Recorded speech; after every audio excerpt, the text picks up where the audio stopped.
Hello, my name is David Ades. I'm a poet based in Sydney and the host of a monthly poetry podcast reading series called Poets Corner in association with WestWords in Parramatta in Sydney's West. WestWords is Western Sydney's literature development organisation. Poets Corner is part of WestWords' public programming that celebrates the richness, diversity and insight that literature offers. Especially in these times, we thank the ongoing support of Create New South Wales, the Cultural Fund of Copyright Australia, City of Parramatta Council, Blacktown City Council and Campbelltown City Council, as well as the many project partners that have enabled us to continue to provide opportunities to writers and audiences.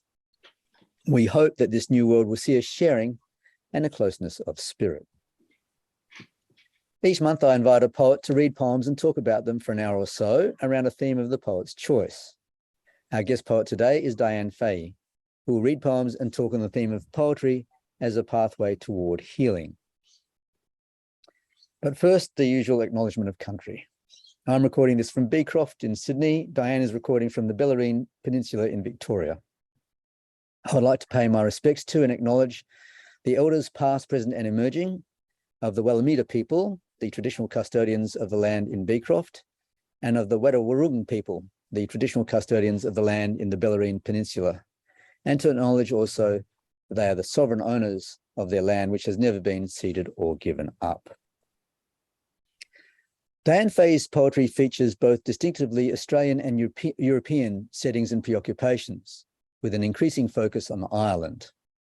Dominant concerns are Greek myth, fairy tales, visual art, life writing, and nature writing. She's had 14 collections of poetry published, most recently the Wing Collection, New and Selected Poems, The Stone Garden, Poems from Clare, A House by the River, November Journal, and Glass Flowers. Full details of her published volumes of poetry can be found on her website, dianefaheypoet.com. Diane has won various awards, including the Mattara Poetry Prize, the Wesley Michel Wright Poetry Prize, the John Shaw Neilson Poetry Prize, and for Seawall and Riverlight, the ACT Government's Judith Wright Prize. Metamorphoses was shortlisted for the Victorian and New South Wales Premiers Awards in 1988.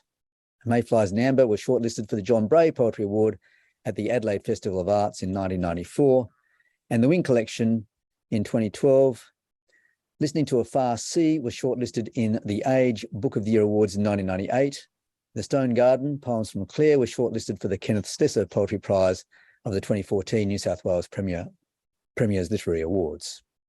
Individual poems by Diane have been shortlisted for the Montreal Poetry Prize 2020, the Fish Poetry Prize 2019, and the Bridport Poetry Prize 2019, with long listings for the Peter Porter Poetry Prize 2019, the University of Canberra Vice-Chancellor's International Poetry Prize in 2017 and 2018, and the ACU Prize for Poetry 2017.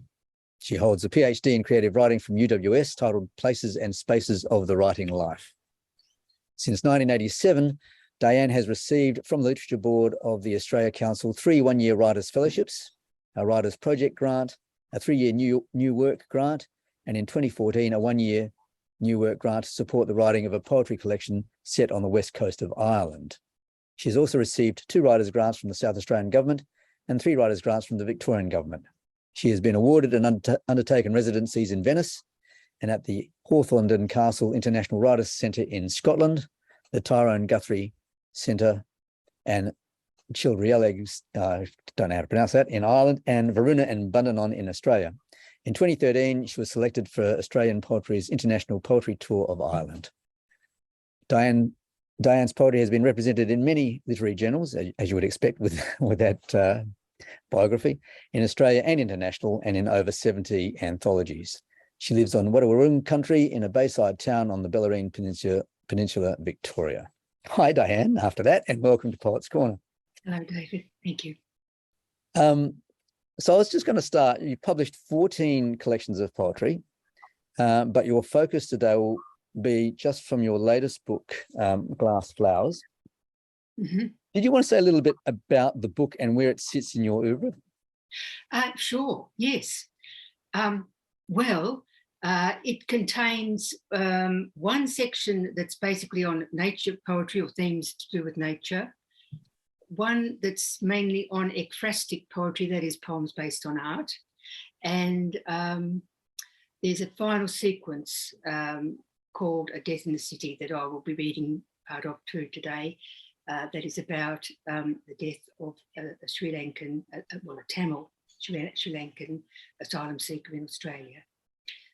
So it combines the ongoing concern with art in poetry of art, an increasingly wide concern with nature poetry, which has always been present and has become, yes, the focus of various books in recent times. And I wanted to be, I suppose, in the arena of voices towards justice and healing with regard to one of our great issues in Australia, to do with the treatment of refugees. So it might seem disparate on the outset, but of course it's really joined in many ways as well. And I'll say a bit about the title, which comes from, now, let me explain this.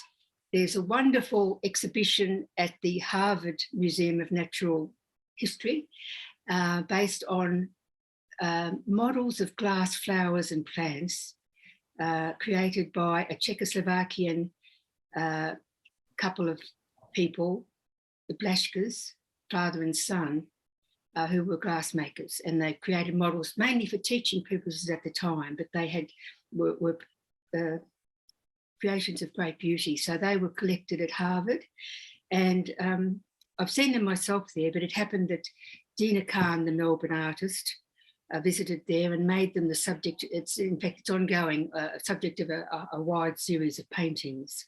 And this cover image of the flower is a detail of one of those paintings. They're often very large. In fact, I don't know if this will show, but this is it's still a detail, but it's a larger detail from one of her catalogues. And at the end here, there's another. This gives you the idea of a whole painting. Is that clear there? Yes, yes. That's a quick impression of the sort of work she does, where she's both celebrating the extraordinary achievement of these things, but also these glass flowers, but also querying the whole way we present nature, issues of control and presentation from inside human culture.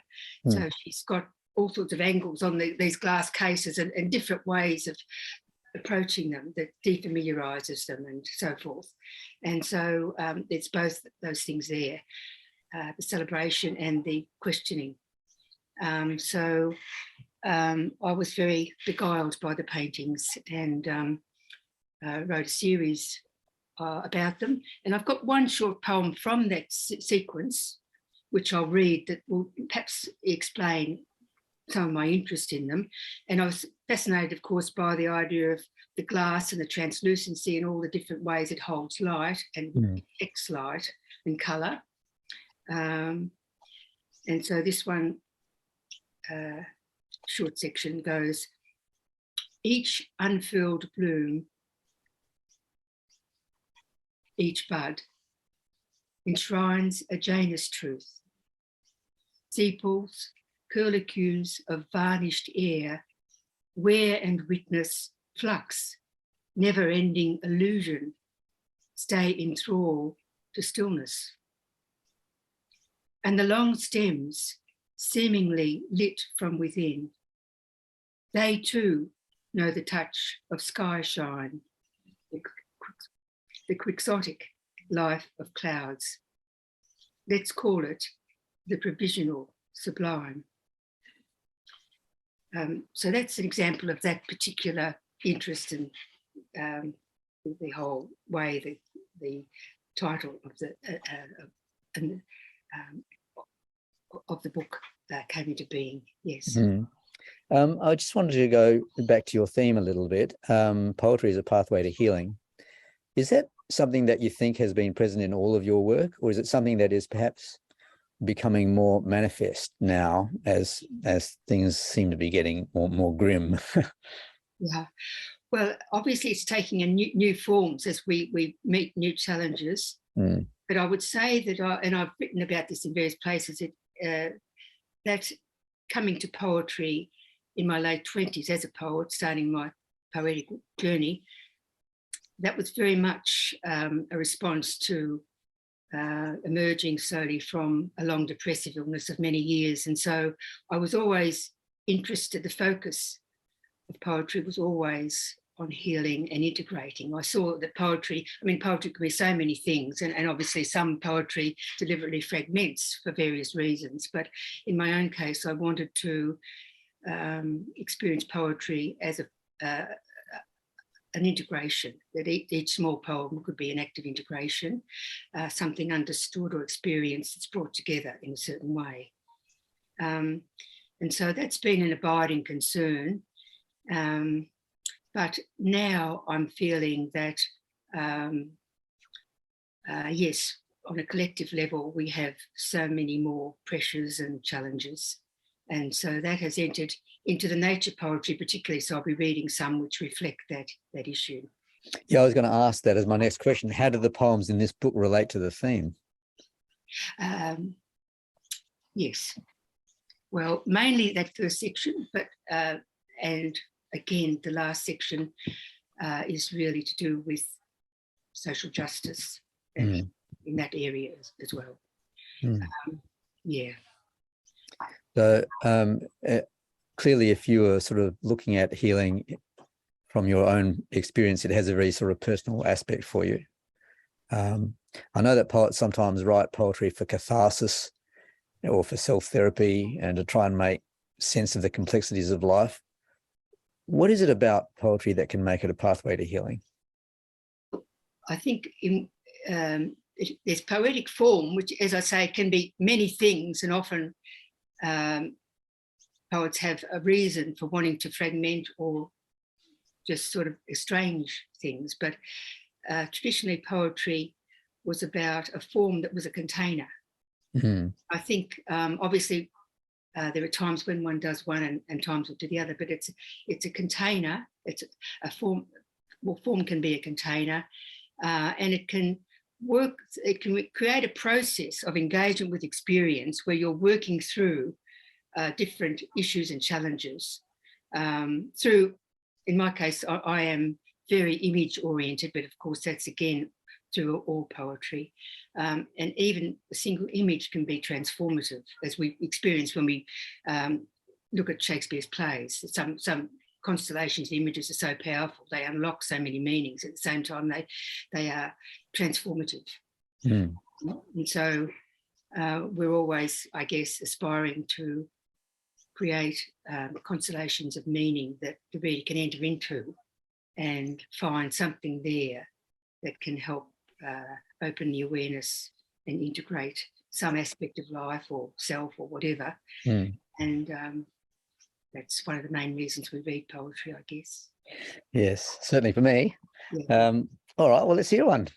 Okay, well, this one isn't particularly about the healing aspect, but I thought I'd like to read it. It's called Cloud Life, but because I thought it's good to reflect on the fact that we live in a time of extraordinary opening perspectives, both out cosmically, to do with our knowledge of frontiers in space, and even almost on a weekly basis, we have wonderful news of extraordinary depth, the extraordinary depths of knowledge, of far-reaching knowledge of the whole sky and its life, the universe, but also the opening inwards to the mystery of cellular matter, and they get that again, that it just keeps on being doors being opened into smaller and smaller units of matter. So there's this opening outwards and this opening inwards. So Cloud Life, I sort of counterpointed the small and the vast by talking about clouds, but as glimpsed through very small spaces in the life of a tree, in its foliage and so forth, just to create different kinds of effects. And this is the only poem in the volume that has any sort of a rhyme scheme, not a very exact one. I tend to, you start wanting to have a rhyme scheme, and then you want to sabotage it, and you have off rhymes and different ways. And also, you're also working against probability to sustain anything, having something convincingly persuasive and organic at the same time, having some sort of form, very formalistic approach. It's often a great tension between those two things. So cloud life. There is something about clouds seen through trees newly in leaf, delicate framings of transience against a blue overworld, with spy holes, cameos, gem flares among the unfurled. Cached vistas disclose the grandeur of becoming, the triumph of the nebulous, cycles of ravaging and healing, of eclipse, efflorescence. Each day I welcome now whatever light is on offer. The clouds a parable of how darkness, radiance may defer to each other, even embrace, even cohabit, then sheer apart, haunted by absence. Faces, eye shapes, half erased hearts, glimpsed in rustling shadow, in rustling windows, until a full sky washes down, leaving a glass shadow zenith high, dusk at noon. Now you can't see it, but I'm actually looking at clouds and through newly trees newly in leaf here. so, Good. That's very nice. I know it's a huge question, but what is it about nature that draws you to writing about it and that you find restorative? Well, I mean, I grew up in the inner city in Melbourne. I lived next to the South Melbourne Town Hall, right? So I was very much an urban person, except we went on family holidays, camping holidays and such. But I didn't really make a great discovery about feeling connected to nature until later in my life. But then it became quite overwhelming, and to think that we are so much a part of nature, and in a way we're a very small part of nature, but of course because we have evolved intelligence and awareness and so many other things, we make a great impact on the world. But I think the sense of the beauty of nature, there is a terror to do with nature, of its possible destructiveness, as well as this extraordinary resilience. And in our times, of course, the damaging effects of nature have been magnified so much by some human actions that it's difficult to differentiate the two things. Always in traditional cultures, people both honoured the source of life and being in the universe, but they also felt the need to placate the powers working in our world through nature itself, because of the potential violence of storms and all kinds of things that can happen. So that's always been part of the human estate, but it's shifted into a different key now, as we've said.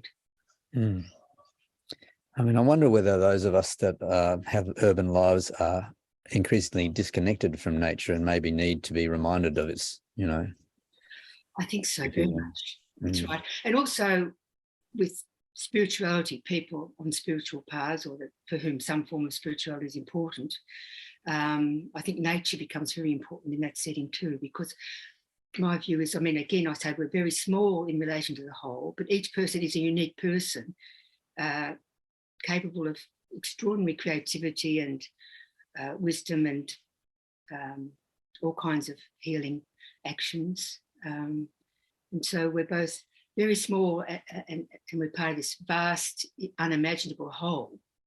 But I think in spirituality, we have a sense of both our own gift in being alive, the gift of our lives, and our sense of being in relation to the whole.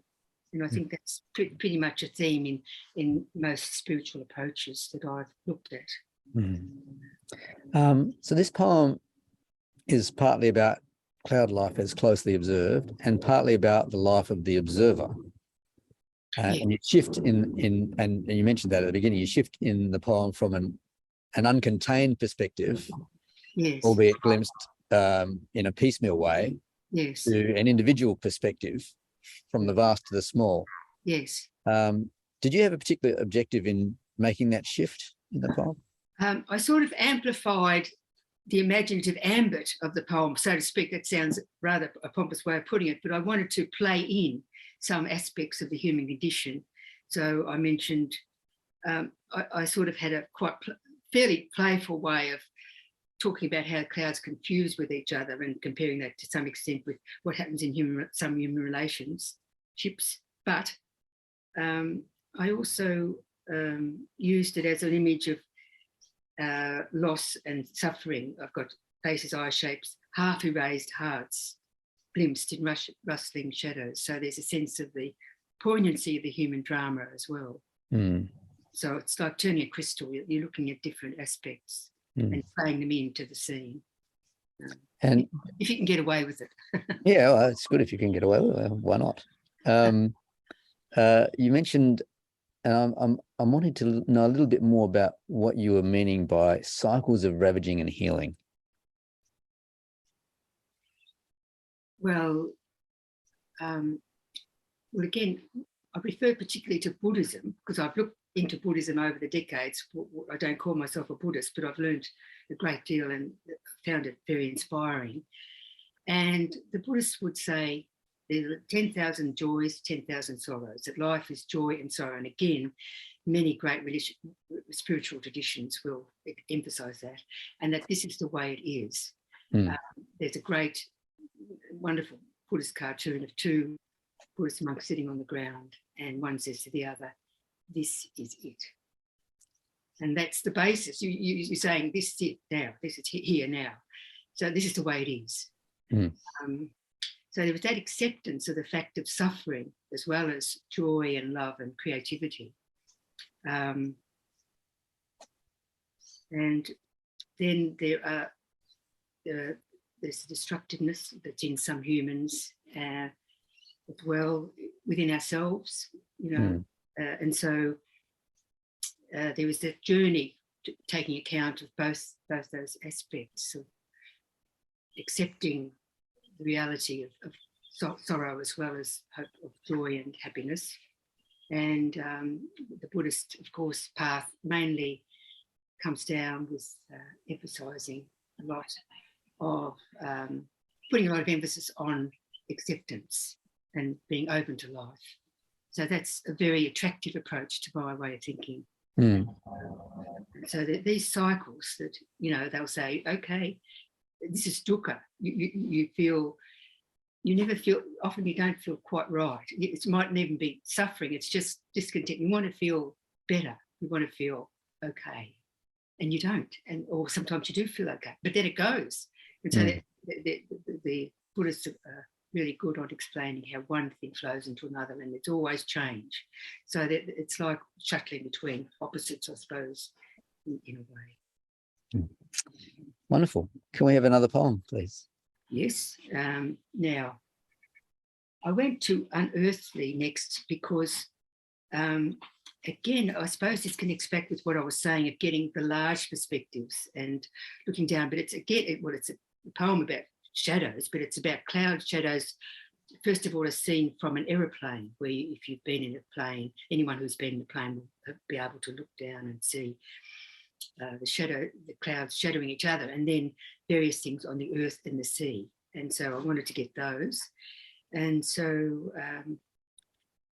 and then the first part of the poem is kind of, I think I associate it with my time in Ireland, but there's a lot of all these islands everywhere, but islands off the west coast of Ireland, and you see these shadows passing and coming onto the land. But the latter part is, I think, more associated with my life in Australia and being on a beach. So it's got two sort of settings in a way. unearthly. You've been up there yourself, looking down past a silver wing at the shadows clouds cast upon each other, and those that travel oceans, glitteringly dark as the great shoals. Some slide over mountain islands, erased in a breath, restored in a breath. Then nested cliffs, wheat fields, valleys, even when at rest in transit. And as on this beach now, there are darknesses sent from ethereal white that can eclipse a summer's day, turn our bones wintry, until seabirds in flight draw glimmering wraiths across the waters, while, with a gannet dive, Icarus falls into his own shadow. When the sun itself sinks, bloody and burnished, archipelagos of cloud send out 1,000-mile shadows, cutting through that cold radiance, probing the void. Off stage, the moon in whiteface waits. Waves harvest grey spume above an inner twilight, thronged with opal-eyed bodies, lanterns that breathe, self-healing stars. At last, upon the ocean, a shaft of moonlight, lustrous and bold, lapped by blackness. The wind, shadow soft, grows cooler, warmer. So Diane, when I read this poem, I went back and read it again, looking for the word celestial, which doesn't appear in the poem, but it just seemed like it belonged in it. Can you talk a bit about how you go about choosing the words to put in and the words to leave out of a poem? That's very hard, David. That's a question without notice. I love doing that. Well, I think the point is, I mean, if you get that sense of connection with the experience or the theme that you want to talk about, then things arise from both your conscious experience and your psyche, as we know, from the unconscious.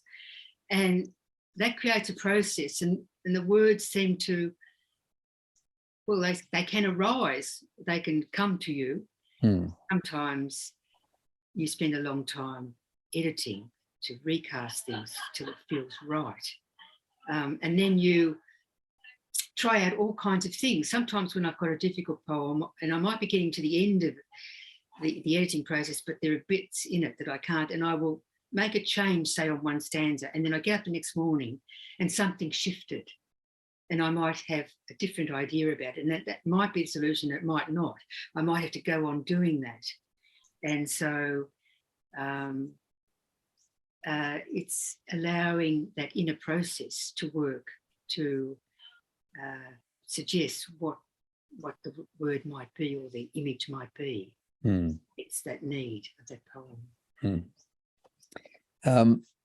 The word healing appears again in your line, self-healing stars. Yes. I was intrigued by that. What were you thinking of when you wrote self-healing stars? Well, on a literal level, I was thinking of starfish, which if they break one of their limbs, they can reconstitute it. They can heal it themselves. But then self-healing stars, I mean, if you let your mind work with it, I mean, if only we were living on a self-healing star, we hope we are. You know, it could have sort of, it's a resonant phrase, isn't it? It's a phrase that maybe suggests further meanings, further dimensions. There are lanterns that breathe, there are lantern type sea creatures. And so, but those were the starfish that I was thinking of there.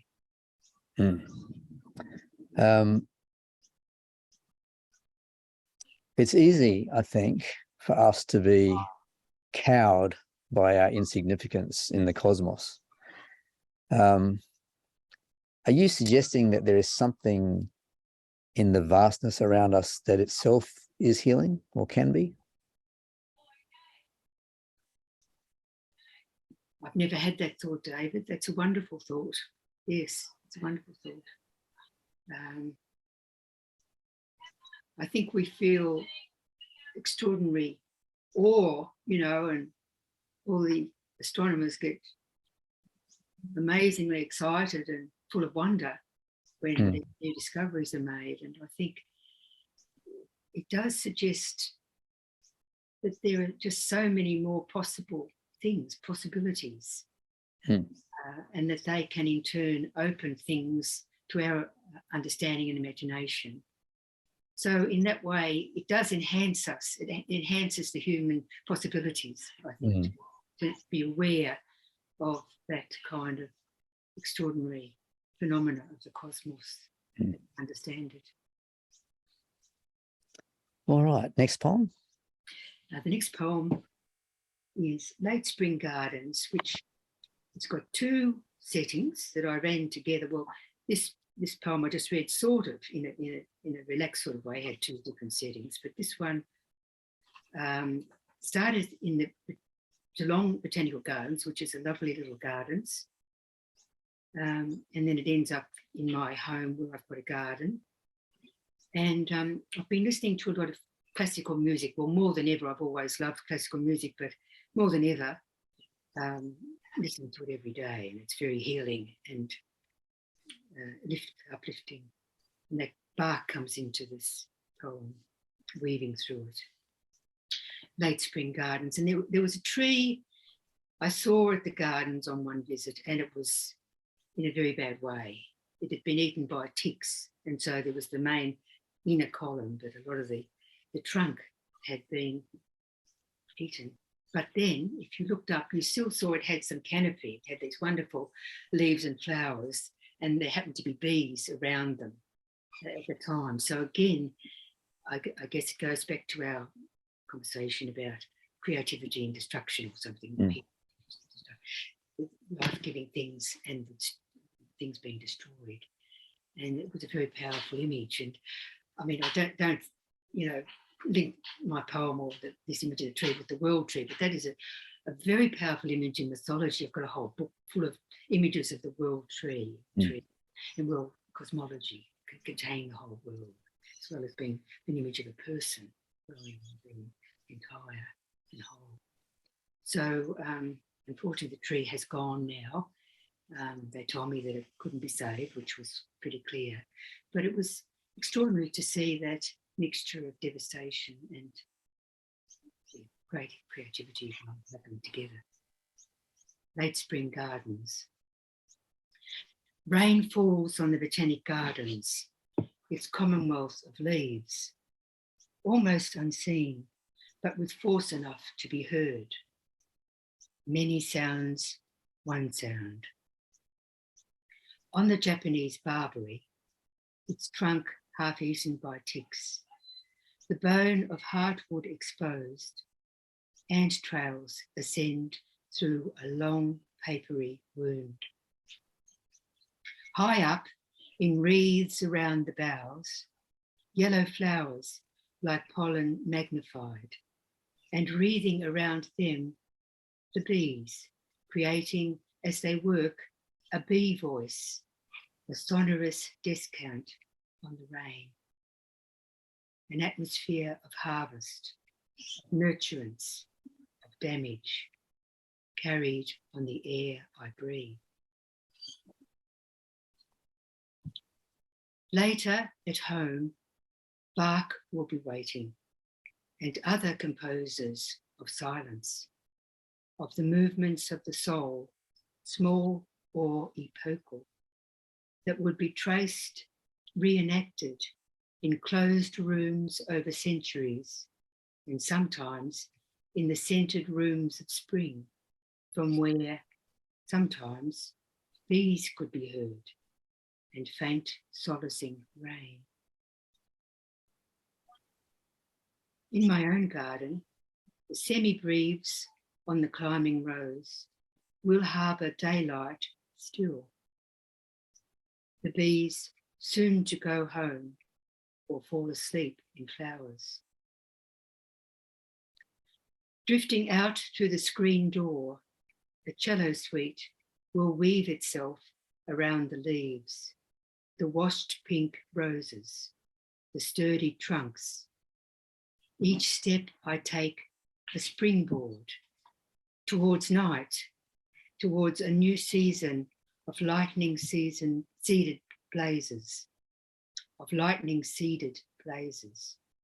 planted in ancient forests, of ever more life in flight as we approach the summer years.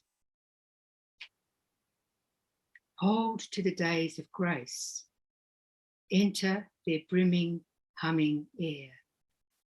Amid rumours of flame, wait at midnight windows for cool winds from Antarctica. Diane, you've written a garden. This poem is a garden itself, and I want to walk around in it. It's great. It seems clear that gardens for you are places of contemplation. Yes, yes. And do you write a lot in gardens whilst you're in gardens? Yes, more so, increasingly more so. I've never been a person for creating gardens. I've always regretted that, but I'm not a person with that connection. I admire gardeners. I think it's a wonderful gift to create living life from the soil. We cooperate with nature in doing that, but gardens are increasingly an inspiration. Yes. I get a sense of the pulsating, if somewhat quiet, life carrying on all around us. But the gift in this poem is that the narrator, and by extension the reader, has a place in all this life and is in harmony with it, even if there is a sense of threat to that harmony. Is that one of the things that this poem is trying to convey? I think so, yes. And also, well, again, the idea from Buddhism, but also all the great religious or spiritual traditions of just being present. So the presence in a place, being open to it, and then nature is continually in process in this extraordinary way, this multiplicity of creativity. And so it's just happening all the time. And so it's a question of our opening our awareness and understanding to see what is beneath our noses, so to speak, where we have access to gardens, and in all kinds of ways we can do that. Even in the urban situation, people do that. Yes. Yeah, if you don't look, you won't see. I love the gentle reminder to hold on to the days of grace. Were you thinking of anything in particular in the expression days of grace? Well, I think I meant you can have almost intimations of the paradisal sometimes on some days, certain kind of weather, particularly in spring and summer, but there are some days that are quite blessed where there is a perfect combination of elements, of warmth and beauty, of light and so on. So I think of that, but then days of grace, again, in our lives, we do have moments. Of course, we're in flow, so to speak, in flux in different ways, but we do have phases and moments where we have attunement to ourselves and others and to the natural world. That is like being given some sense of wholeness that, well, I think of it as being given. Perhaps it also arises in us in certain ways. But so it's important to appreciate those experiences, obviously, but the Buddhists again would say all is transient, they're transient, but then that's all the more reason to value those particular moments when things open out in a lovely way. Yes, I think it's easy to forget to be grateful. Yeah. And it's good to be reminded. Yes. Can you read another poem, please?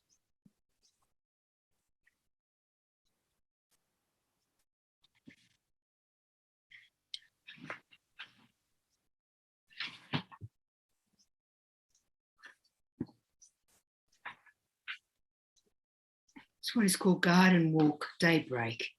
And speaking of what's under your nose, you'll see as I read this poem that one can be very surprised by what's under one's nose. So this was a very early walk at daybreak. I have to reset my muscles. I think I'll try this with glasses on too. I hate wearing glasses, but I'll try this. Garden walk, daybreak. So this is walking up and down and in my garden, up and down the driveway and in my garden. In smoked glass light, a test of wakefulness, poised at face level above the shrub-edged path, a golden orb weaver, round-bodied on its wheel. I stop inches away, break threads, over one branch drape the web with spider, both gone minutes later.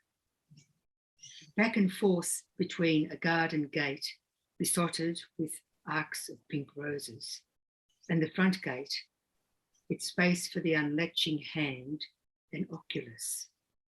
From one angle, deeps of prescient grey, moon-scented. Today's first sky arrives, newly invented colours evoking for a start fire and jewels, sundry rose shades, the orange of calendula, but as always, beyond metaphor or naming. At last, the poignancy of the whole garden with its lone bird, leaf-shaped, high in a stripped tree. Pure silence, then a soundless absence of silence. Now, the delicate, jubilant voice of next door's toddler. I stand on rocks by the path to glimpse over the fence of this hilltop house, the bay, its far frontier of mist, meeting uncertainly the sky already storied by cloud journeys, light effects from the risen sun. Each human day, a crucible with hairline crack, its beauty beyond knowing. When the title is presaging that it's daybreak, early, but I get a sense in this poem and others of your that you're reading of imminence, of possibility, of things unfolding. Is that something at the core of your poetry? Well, I would say in these nature poetry poems that I'm writing now, I think there is a strong accent of hope, even while some of them are registering realities of climate change and so forth. Yes, renewal and new possibilities. And just being present, what is revealed when one is really present in a situation. It's interesting they say that being present, because obviously poetry is about being present, being attentive and noticing things. And in this poem,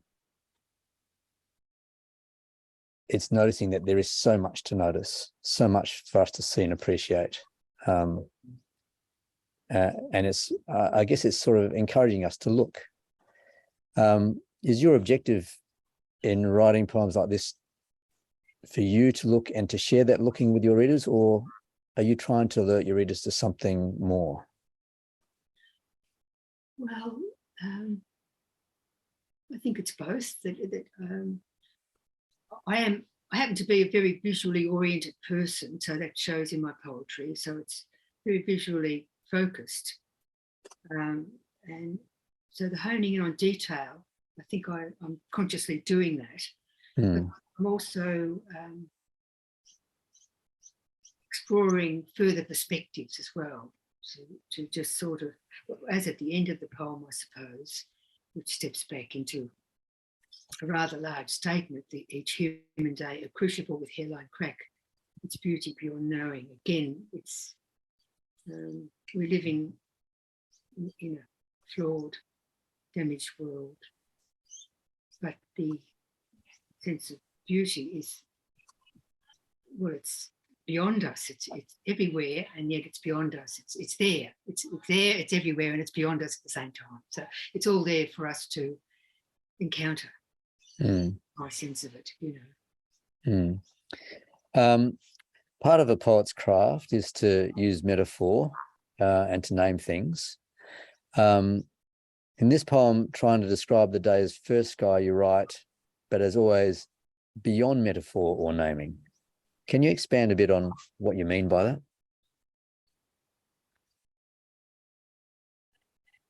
Well, I've spent a lot of time describing things and using colour words and finding ways, but then you come to the point where you think, well, there are limits to what I can say, really, but we can't control or name things fully. We can evoke, I suppose. The colours, I just love colour words, but if you look at the sky, there are new colours every day, and you can't describe them except as what they are. You know, so it's beyond us, really. We can try, and we do, to evoke colours, describe them, other kinds of natural beauty, but at a certain point it's beyond us, and we have to say that, perhaps. Yeah. So you're referencing the limitations of language, not so much that you're defeated by it because it's impossible, but that somehow there's a linguistic limitation that means that, well, we must accept that there's even more than we can describe. Oh yes, definitely, yes. All right. Would you like to read us another one? Right. Now, I didn't read Introit, which in your list comes before. Do you want me to go back to that? Sure, go back. Because I included this one again because it tries to hold together this sense of the creativity and the kind of, I suppose, sense of difficulty and threat we feel in our times regarding nature and ourselves. Introit, in the Catholic Mass, the introit was the introductory part, so it's got that sense of introductory part to life, to the day. First light of spring's first day.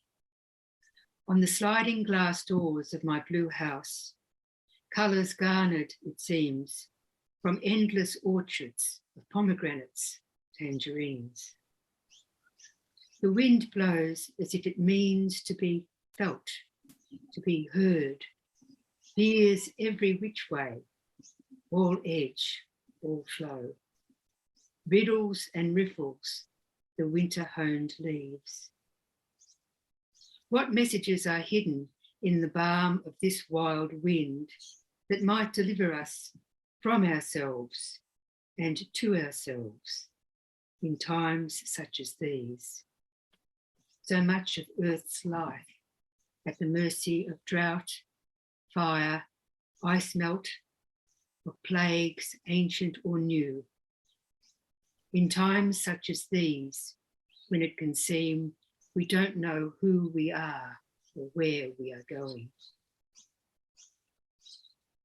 Back in the present moment, here, the first yield ever of limes, the lemon tree speaking too, and on the aging apricot tree, one blossom. A blackbird I know lands on the back fence, the curled plume in her beak irradiated, its glory a momentary fact about the world, then lifts into the leafy deeps, nest bound.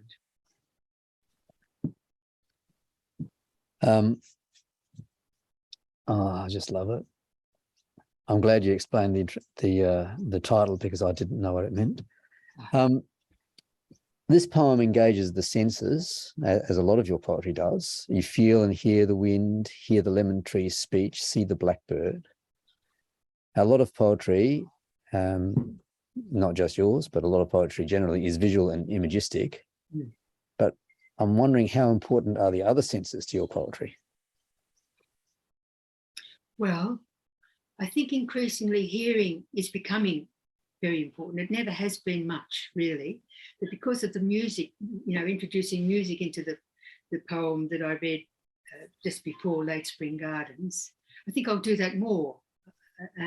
But in terms of just sound in general, I think that is something that I would like to be more open to including in poems. It's very important, yes. The narrator in this poem moves from being present to drifting into contemplation and then returning to the present. And I'm getting the impression that there's sort of characteristic shifts in your work. Is the line "back in the present moment" here a clue to reading your poetry, that it is a celebration of being present in the moment?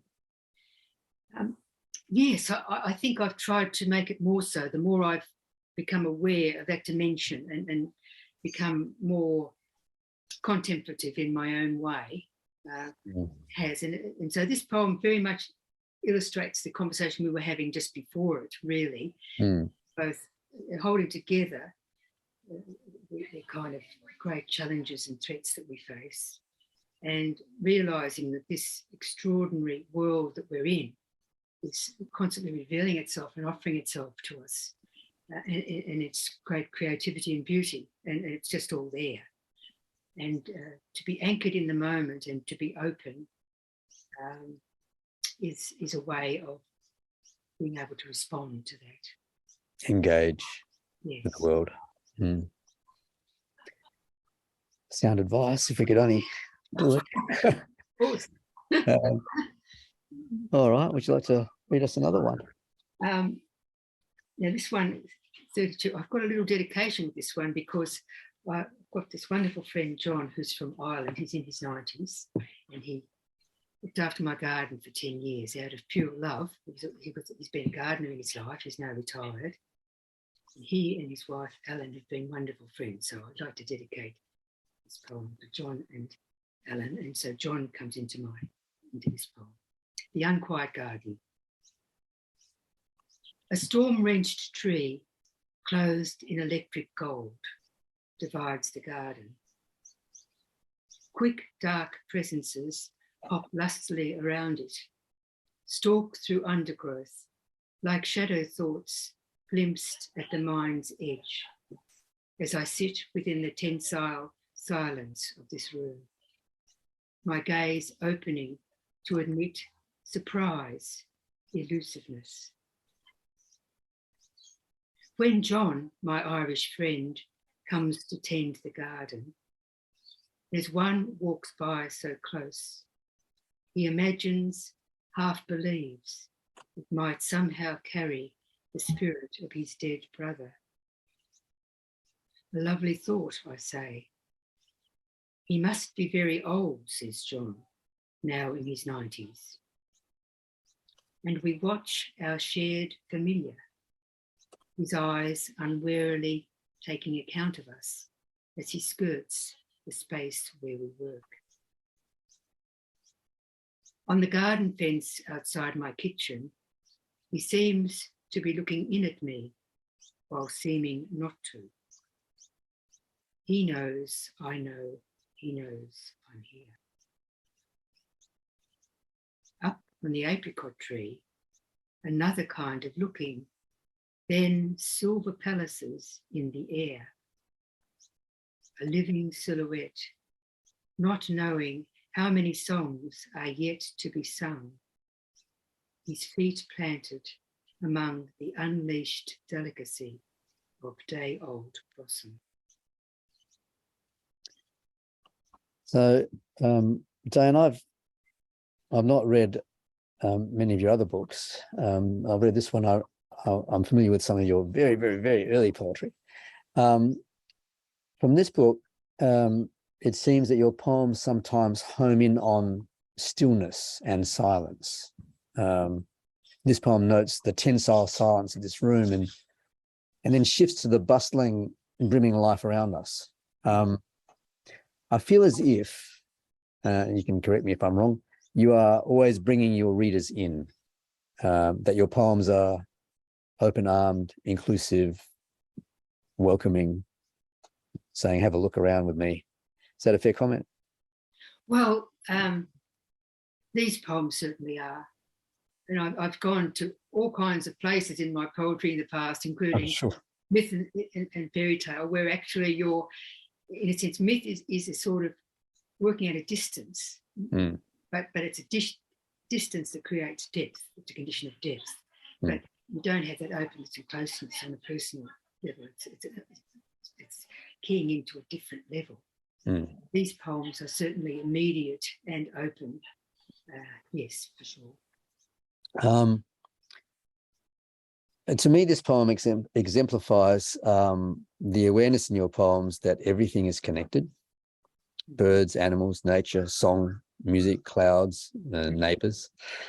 How important is it to you to convey the relationship of all things to one another in your poems?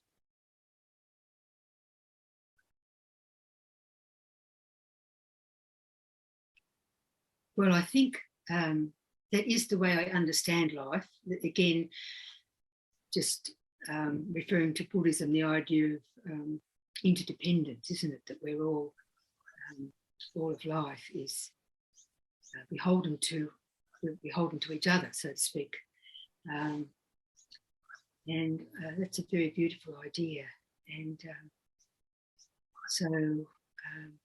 yes, I love that thought that all is one. I mean, the classic mystical understanding is that all life is one. And it's part of the way I see things. At the same time, there's this extraordinary differentiation and particularity in creation. Just there's no end to it. This wonderful documentary by David Attenborough that's recently been replayed on ABC television, that bioluminescence. And it's extraordinary to see waves breaking on the seashore, which are full of life forms that are actually light, full of light.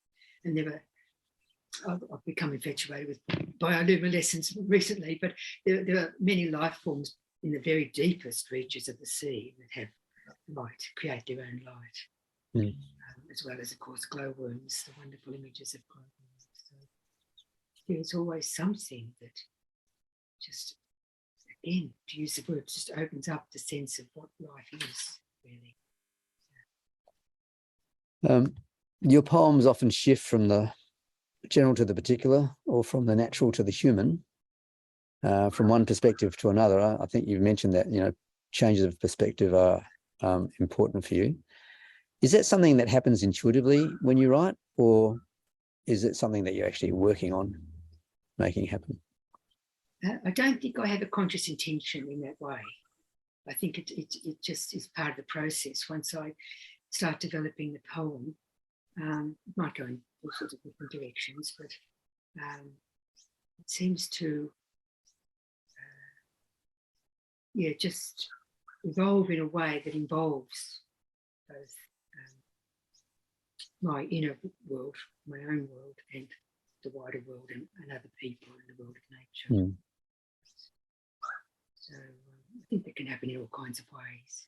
Do you want to read us another one? Yeah.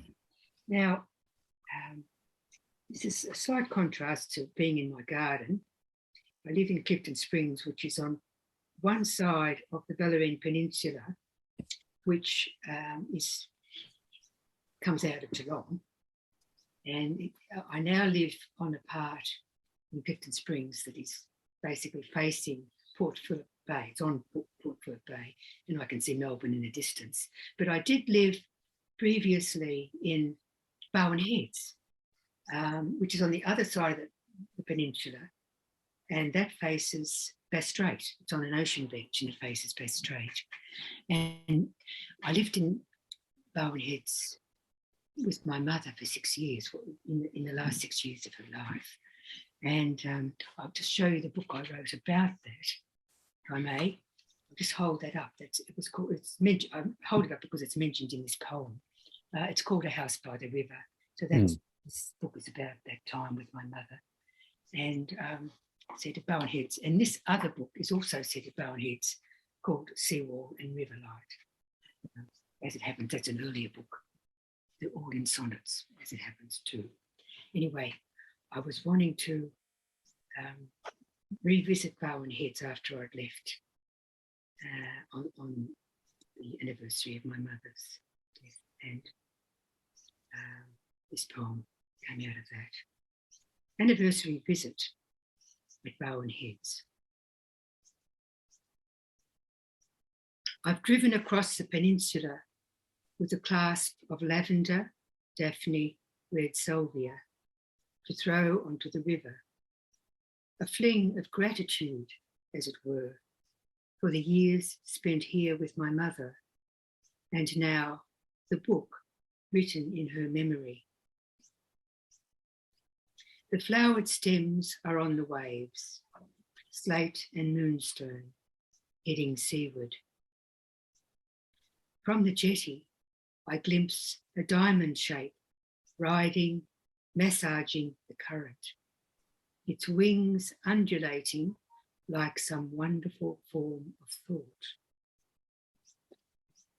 The manta sweeps under the jetty, vanishes, so calling to mind a summer long ago, a basking presence that sped off, confounding my gaze as my feet touched lapping water. I waded in, crouched where it had hovered. Today's visit of a living darkness, revealing, then recusing itself, is pure gift. I take no lesson from it. This miraculous shadow, flowing where need and curiosity take it, sea dancing under the cold, lapidary waves. So I mentioned the idea of gratitude, and reading this book, I'm left with the impression that your poetry is, to quote a line from this poem, a fling of gratitude. Would you regard gratitude as one of the themes of your work? Yes, I think so, definitely, yes. And it's partly because of my life journey and having survived, found ways of surviving and been helped to survive difficult personal issues, such as I share in common with so many people. And that has been a journey over many decades. And in my life now, I feel much more accepting of life and, as I say, open to life and affirming of life. And grateful, yes. I find lines like that, and it just might be me reading this book, and some of the others that I've already sort of mentioned in relation to some of the other poems, as signposts to reading your poetry. Is that at least part of your intention when you write lines like that, or is it just the poem as it's evolving? No, well, I think I would be glad if people take from it a sense that I can share that sense of gratitude, that the poem speaks to them in a way that can make them attuned to that particular sense of gratitude. They might well already have it, you know. But it's a very, very profound thing to feel gratitude for one's life. Something one sometimes has to work at, obviously, when people have grave difficulties, but it's a dimension of life that I feel is very important. I've noted that your poems often seek to return to and be in the present moment, but there are digressions too, as in this poem when a memory swims to the surface and for a moment you're looking back. Here, that backward look is to contextualize and deepen the present moment. Does your poetry approach or engage with time in any intentional or particular way, or does that vary between poems? Time has always been a huge theme and a fascination right through my work. And I would find it difficult to generalise about how I'm approaching the treatment of time now. As we say, with the present, again, the emphasis on the present moment as I can understand it and be in that space.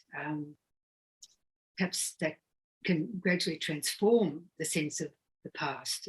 Again, that can happen. People who are advanced meditators, which I'm not, speak of how the past, it becomes less important, and the future becomes not less important as such, but it impinges upon one and on one's life and being less. Often we can be weighed down by both past and future. And so that emphasis on the present moment is a kind of anchor and sense of perspective. And gradually, I think, again, this is on the theme of healing, I understand that people who meditate can progress so that the great trauma they've experienced can be gradually softened and healed. And that's one pathway to do that. I suppose that our relationship to time evolves as we get older and spend more time in it. Sure. So it's probably something that's fairly fluid. Yes, it's interesting to me, I only discovered this in recent times, that when you get older, time speeds up. And I make that generalisation because I've seen it written about. It passes a lot faster. When you're young, I certainly felt time passing very slowly. So I don't know what purchase it has as a generalisation, but I think our experience of time in that sense changes. Yeah. And obviously, as you get older, it does clarify, they say it does clarify the attention to know. I mean, there is a late life flavour about some of my poems. One is always living with limits and the possibilities of life ending, but it becomes more more powerful. And it makes you, it's good in a way to realise it, because then you make certain kinds of decisions that are helpful, like to try and set things right in your own life and in your poetry, to try and carry through work that really means a lot to you while you have your health and well-being, so forth.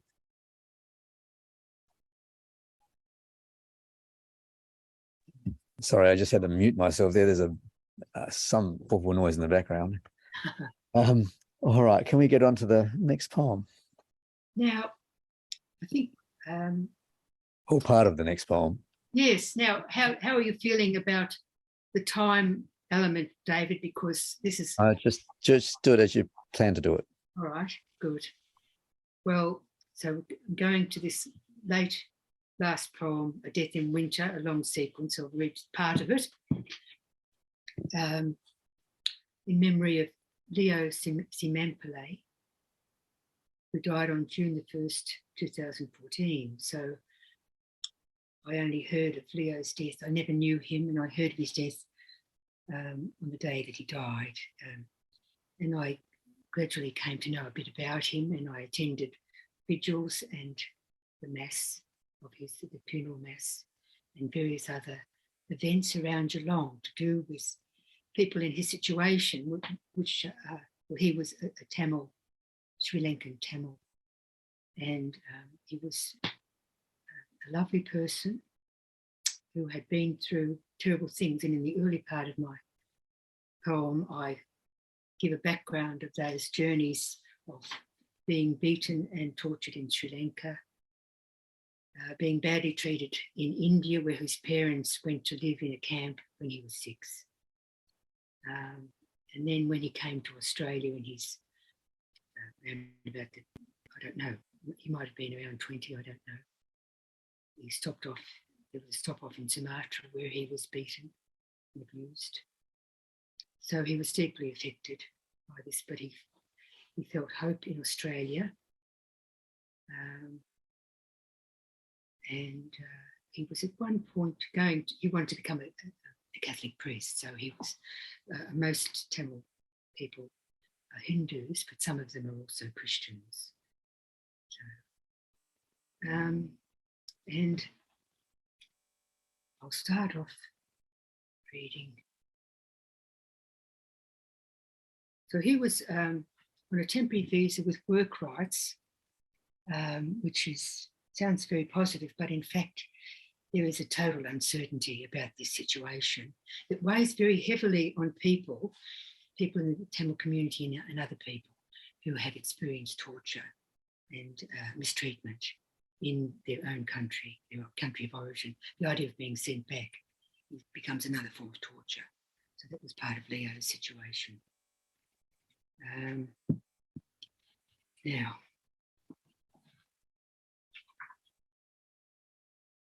so there's an introduction telling you things about what I've just mentioned, and then I describe Leo's death, which I won't do here, but I will describe it. I follow that description with another kind of short section, which kind of says the same thing in a different way. And Leo died by self-immolation.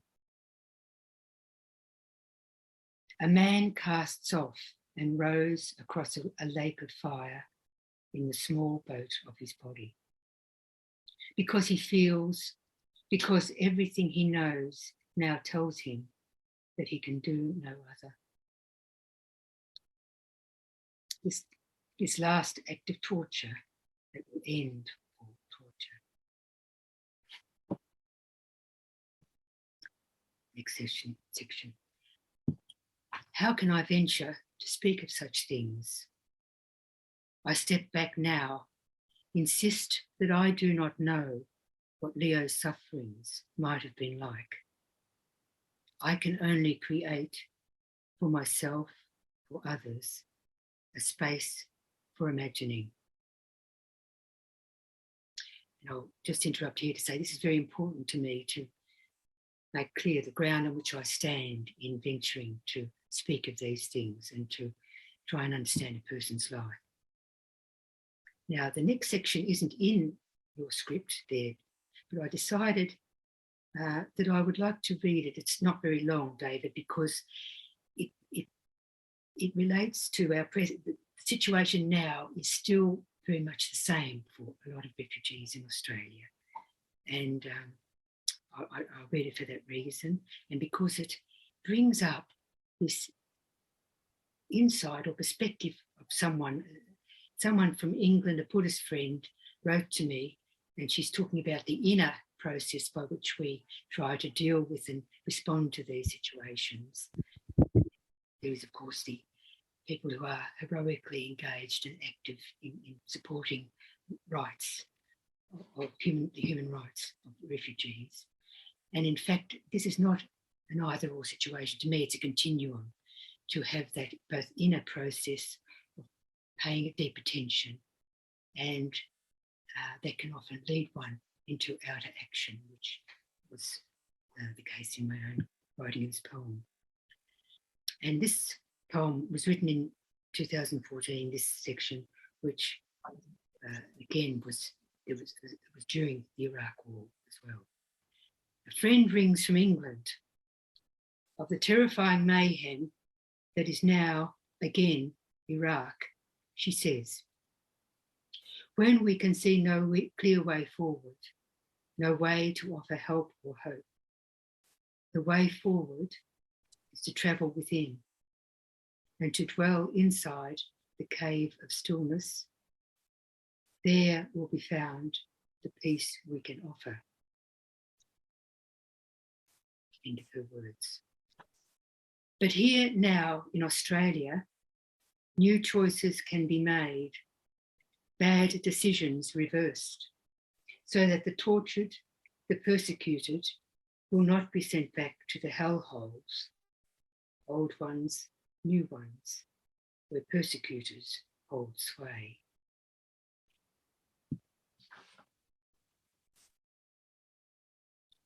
Next poem begins with a quote from Leo. If I'm deported back to Sri Lanka, torture is certain because I'm a Tamil. In a meditation class, I take to heart these words. Be aware of each breath. Treasure it. You will never have this breath again. I have started to imagine all the breaths Leo might have had, the days and years he might have had, and the kindness friends and others would have known from him and he from them.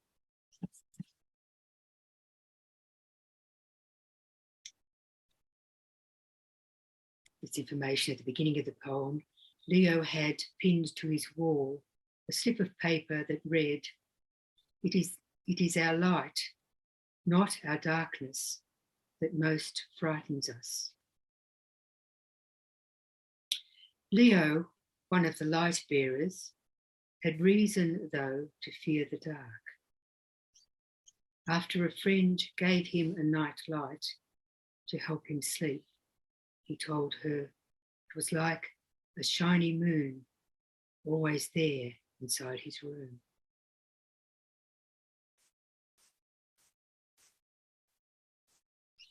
I watch a mica cloud of midges above the winter sun, small winter suns themselves, their shaped flux set against that far-off cypress.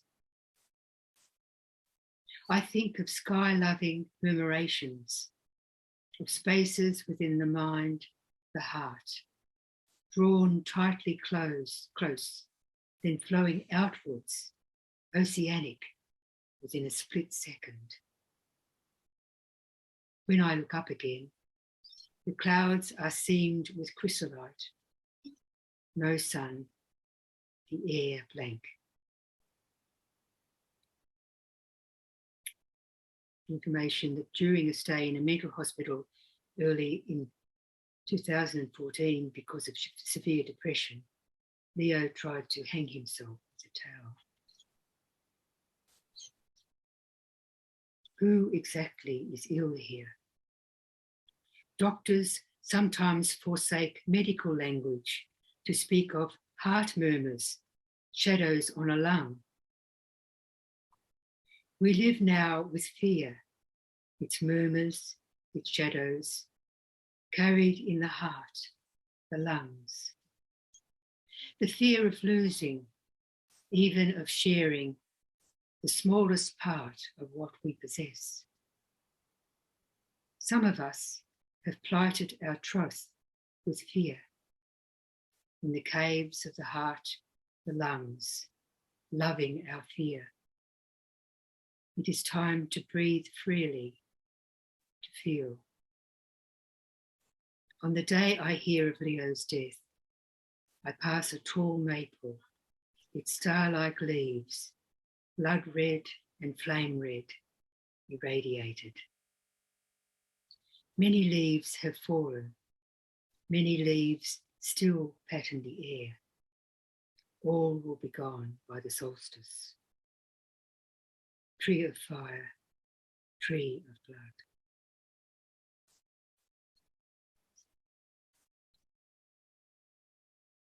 I walk the cliff path under a cloud-marbled white dome, having just missed, I'm told, 2 sea eagles flying around the bay, their eyes reading its waters.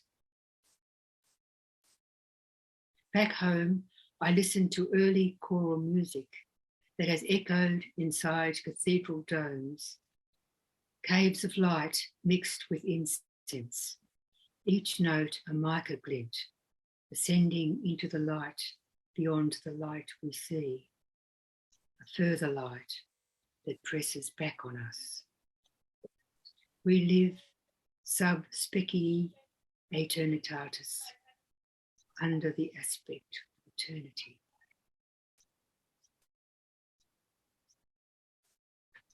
In this next section, I refer to a film by Werner Herzog called Cave of Forgotten Dreams. And he quotes to the people who he took to visit the Chauvet Cave. He says to them, we get to listen to the silence in the cave, and perhaps we can even hear our own heartbeats. So the theme of caves and domes has run throughout this poem, and this is, after seeing this wonderful film of the Cave of Forgotten Dreams, I was able to see the extraordinary images, drawings, paintings of animals from a very ancient time.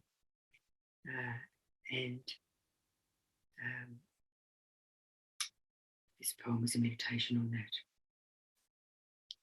And now I watch Herzog's Cave of Forgotten Dreams, a film that takes me inside the Chauvet Cave, sealed by a rock slide for 20,000 years, newly discovered. A raised light presses into the darkness, and that ancient darkness, pricked with mica glints, presses back against the light. There are scratches from bear claws on walls painted with horses, wild and strange in the mystery of their nature, the light in their eyes preserved through 30 millennia. And among bones on the floor of the cave, the province now of archaeologists, forensic scientists, the skeleton of a golden eagle. Outside in this present world, and less than 20 miles from Chauvet Cave, runoff from a nuclear power plant feeds toxic lagoons where crocodiles multiply, mutate. A white crocodile with white eyes curves up to the surface to breathe.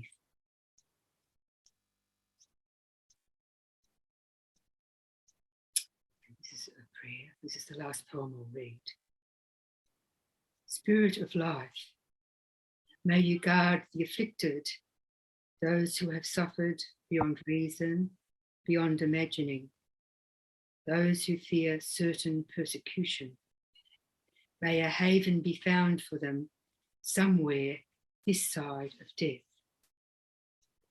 Spirit of life, save us from the white crocodiles.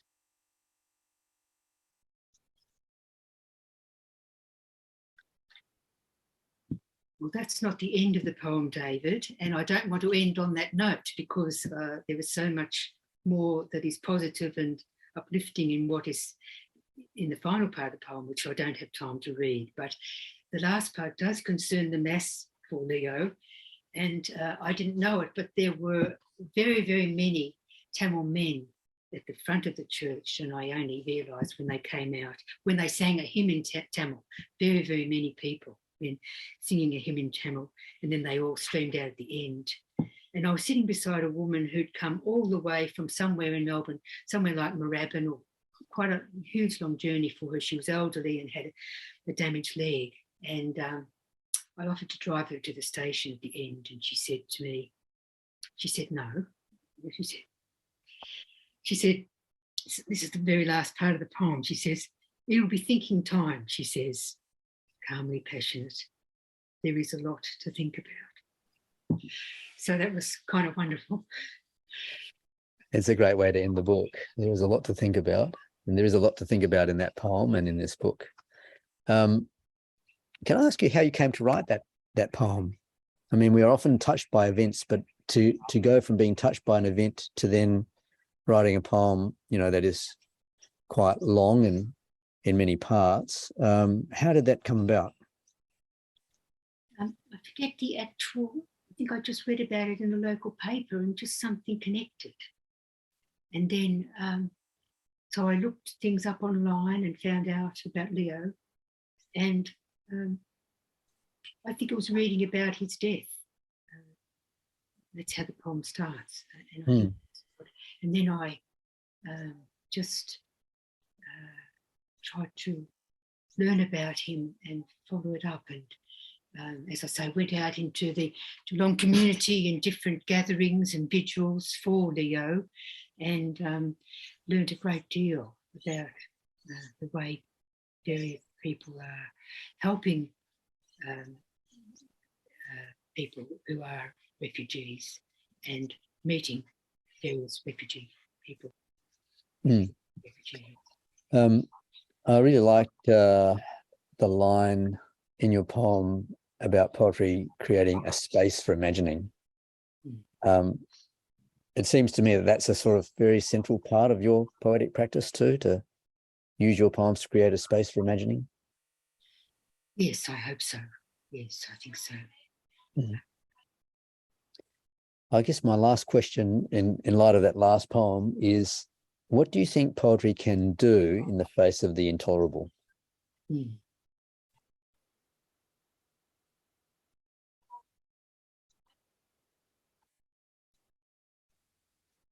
Well,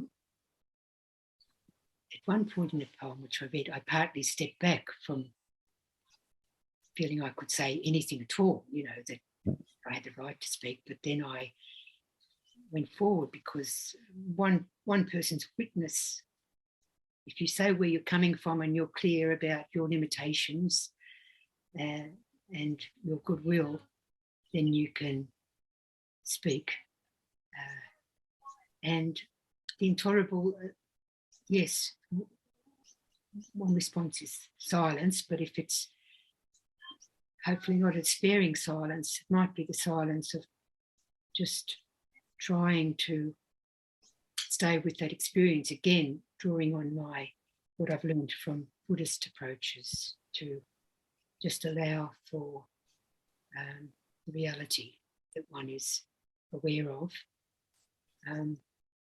And of course, as I mentioned before, in terms of addressing great wrongs, I think we're all on a continuum of both people working in the arts, in the imaginative realms, and in spirituality, with people who are engaged in activism and different kinds of social and political work in support of people who justice for people who are refugees and so on. And I think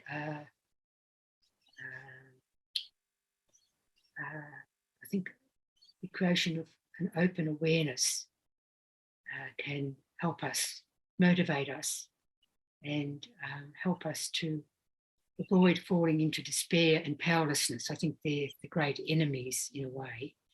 And sometimes we just have to admit that we're powerless, but we try to find ways of being empowered through understanding and imagination and empathy to engage in various forms of work in the world, creative work, spiritual work, political, social work, etc., to take forward our understanding that we don't have to live in constrained by great injustices. We need to oppose them and work to change them. And I think if one has lived long enough, you come to see that periods in life where you thought that certain problems were intractable and were just stuck. But over decades, things can shift, and partly that's often because people have been doing all kinds of work all the time in that period, often silent work or unnoticed work or unrewarded work, but work to create change. So I think I'm trying to imagine an integration of the creative and the spiritual and the ethical and sort of visions of justice and compassion, that they can all work together in a way in the world. And people, everyone has their own path in these areas, of course. Thank you so much, Diane, for sharing poems and insights on the theme of poetry as a pathway towards healing. Details of Diane's website. Maybe publications will be posted with this podcast, so look out for that. We'll return in October with Heather Taylor Johnson on the theme of writing to and from historical figures, 6 literary heroines, and 1 modern day tyrant. No guesses for picking the tyrant. We'll see you then. Thank you. Thank you, David.